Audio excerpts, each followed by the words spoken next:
The Way of Peace. Chapter 4. The Realization of Selfless Love.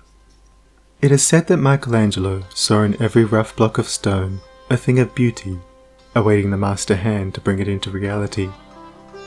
Even so, within each there reposes the divine image, awaiting the master hand of faith, and the chisel of patience to bring it into manifestation.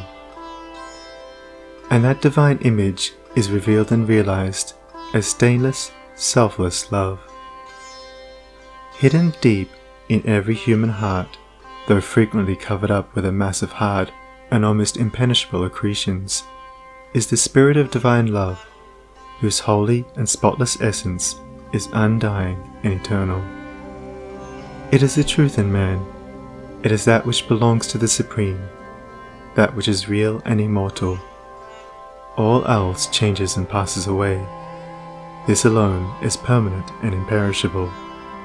And to realize this love by ceaseless diligence in the practice of the highest righteousness, to live in it and to become fully conscious in it, is to enter into immortality here and now, is to become one with truth, one with God, one with the central heart of all things, and to know our own divine and eternal nature.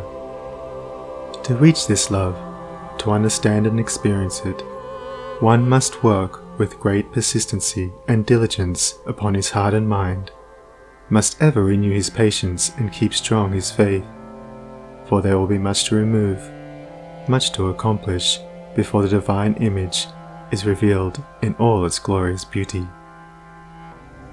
He who strives to reach and to accomplish the divine will be tried to the very utmost, and this is absolutely necessary, for how else could one acquire that sublime patience without which there was no real wisdom, no divinity? Ever and anon, as he proceeds, all his work will seem futile, and his efforts appear to be thrown away. Every now and then, a hasty touch will mar his image, and perhaps when he imagines his work is almost completed, he will find what he imagined to be the beautiful form of divine love utterly destroyed, and he must begin again with his past bitter experience to guide and help him. But he who has resolutely set himself to realize the highest recognizes no such thing as defeat. All failures are apparent, not real. Every slip, every fall, every return to selfishness is a lesson learned, an experience gained, from which a golden grain of wisdom is extracted, helping the striver toward the accomplishment of his lofty object. To recognize that of our vices we can frame a ladder, if we will but tread beneath our feet each deed of shame, is to enter the way that leads unmistakably toward the divine, and the failings of one who thus recognizes are so many dead selves upon which he rises, as upon stepping stones to higher things. Once come to regard your failings, your sorrows and sufferings as so many voices telling you plainly where you are weak and faulty, where you fall below the true and the divine, you will then begin to ceaselessly watch yourself, and every slip, every pang of pain will show you where you are to set to work, and what you have to remove out of your heart in order to bring it nearer to the likeness of the divine, nearer to the perfect love. And as you proceed, day by day detaching yourself more and more from the inward selfishness, the love that is selfless will gradually become revealed to you. And when you are growing patient and calm, when your petulances, tempers, and irritabilities are passing away from you, and the more powerful lusts and prejudices cease to dominate and enslave you, then you will know that the divine is awakening within you, that you are drawing near to the eternal heart, that you are not far from that selfless love, the possession of which is peace and immortality. Divine love is distinguished from human loves in this supremely important particular. It is free from partiality.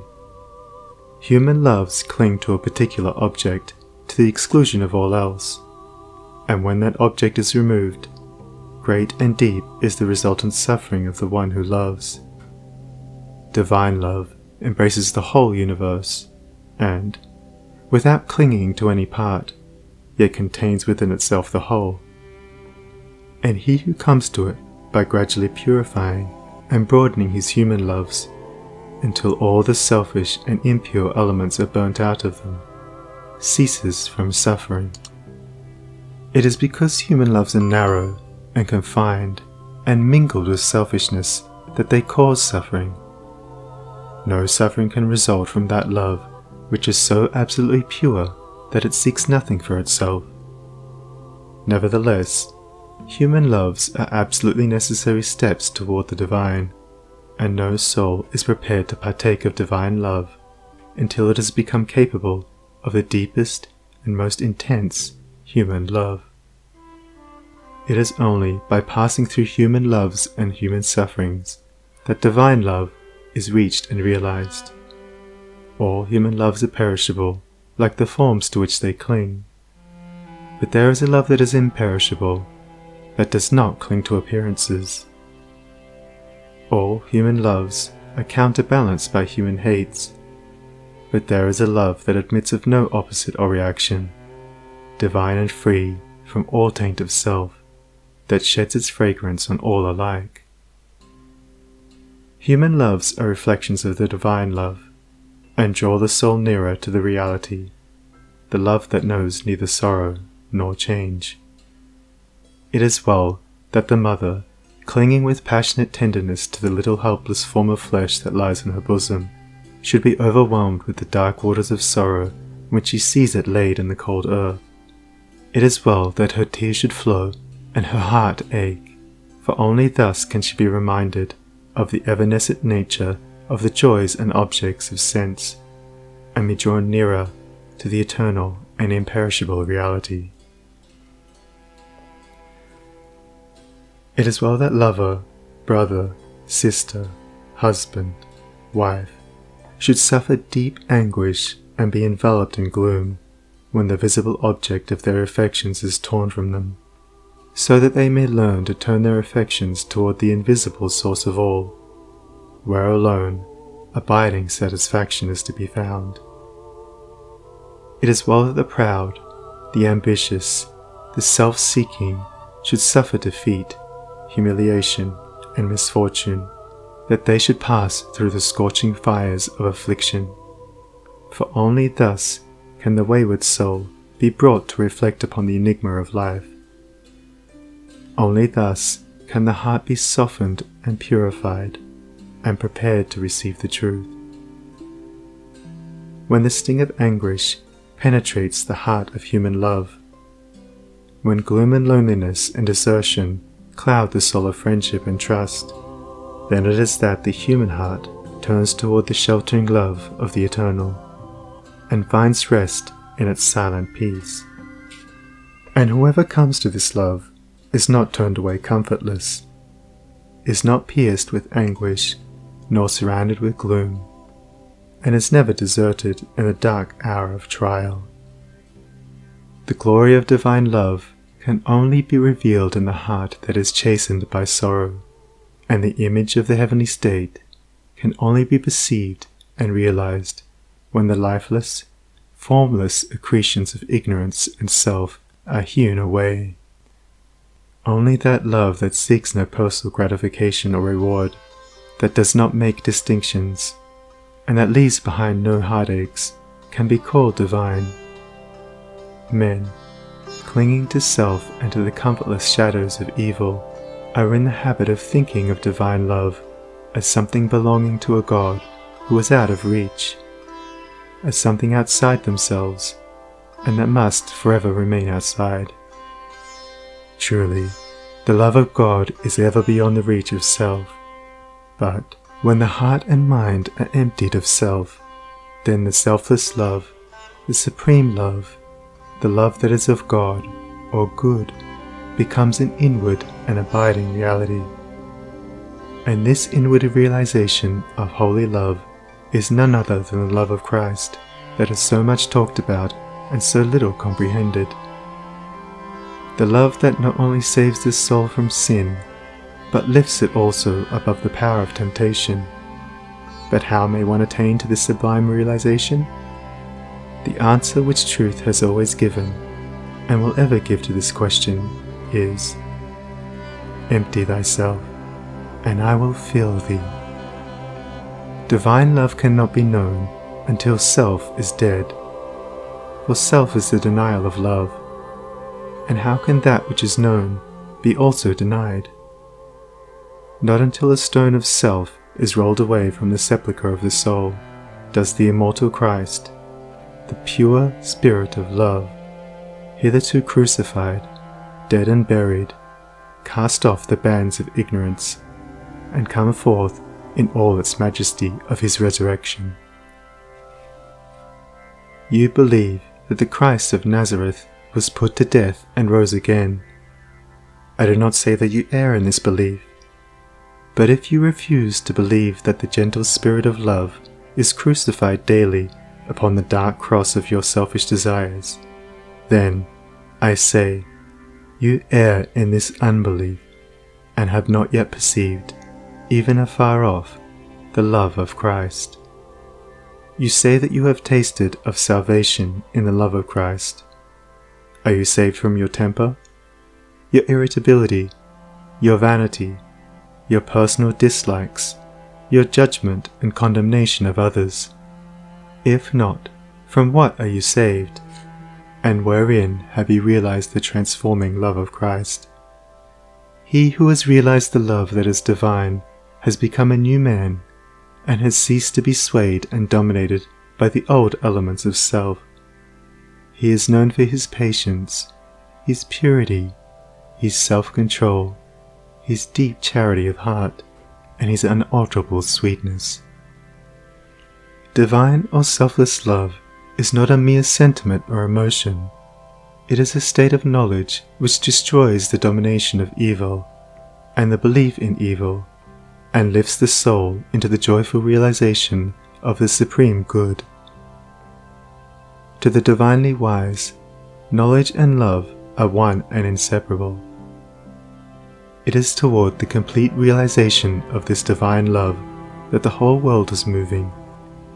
It was for this purpose that the universe came into existence, and every grasping at happiness, every reaching out of the soul toward objects, ideas, and ideals, is an effort to realize it.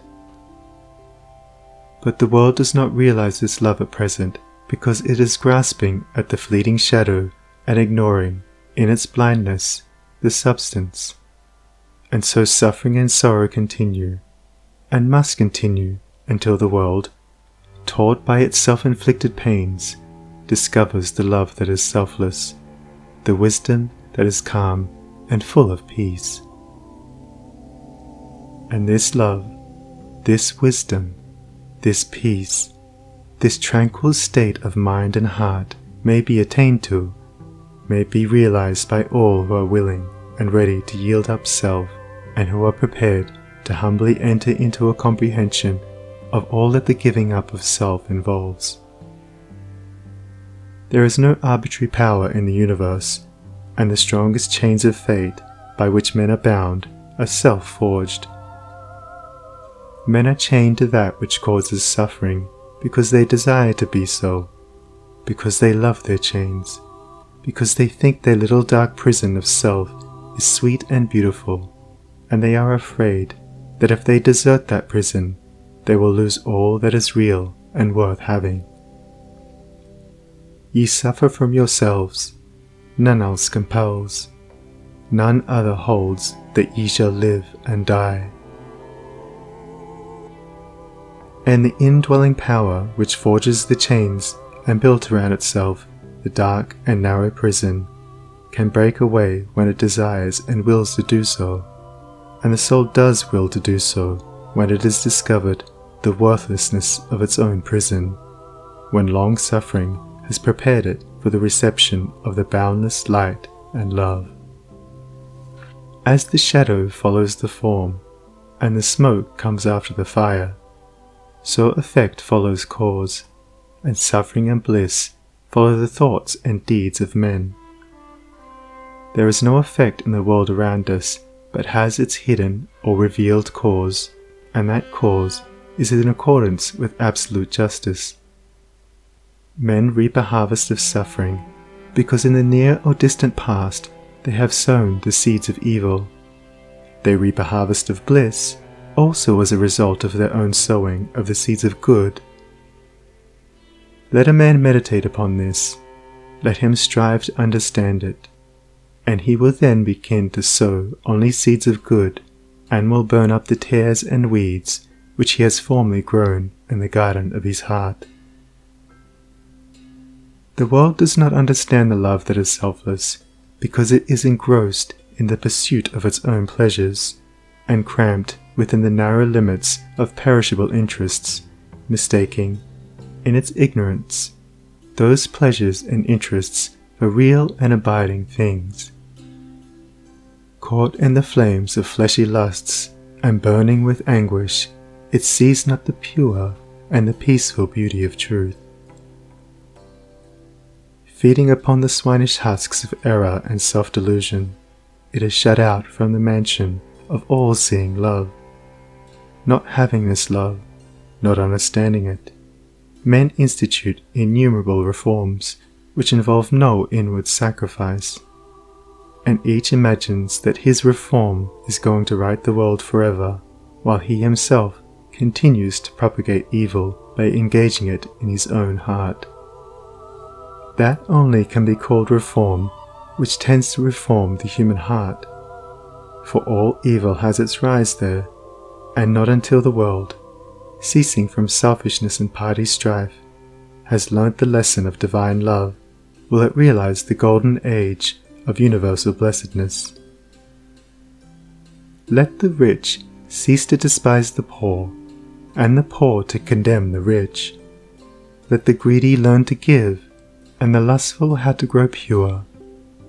Let the partisan cease from strife, and the uncharitable begin to forgive. Let the envious endeavour to rejoice with others, and the slanderers grow ashamed of their conduct. Let men and women take this course, and lo, the golden age is at hand. He, therefore, who purifies his own heart is the world's greatest benefactor. Yet, though the world is, and will be for many ages to come, shut out from that age of gold, which is the realization of selfless love, you, if you are willing, may enter into it now, by rising above your selfish self. If you will pass from prejudice, hatred, and condemnation to gentle and forgiving love. Where hatred, dislike, and condemnation are, selfless love does not abide. It resides only in the heart that has ceased from all condemnation. You say, how can I love the drunkard, the hypocrite, the sneak, the murderer? I am compelled to dislike and condemn such men. It is true that you cannot love such men emotionally, but when you say that you must perforce dislike and condemn them, you show that you are not acquainted with that great overruling love. For it is possible to attain to such a state of interior enlightenment as will enable you to perceive the train of causes by which these men have become as they are, to enter into their intense sufferings, and to know the certainty of their ultimate purification. Possessed of such knowledge, it will be utterly impossible for you any longer to dislike or condemn them, and you will always think of them with perfect calmness and deep compassion. If you love people and speak of them with praise until they in some way thwart you, or do something of which you disapprove, and then you dislike them and speak of them with dispraise, you are not governed by that love which is of God, if, in your heart, you are continually arraigning and condemning others, selfless love is hidden from you. He who knows that love is at the heart of all things and has realized the all-sufficing power of that love has no room in his heart for condemnation. Men, not knowing this love, constitute themselves judge and executioner of their fellows, forgetting that there is the eternal judge and executioner.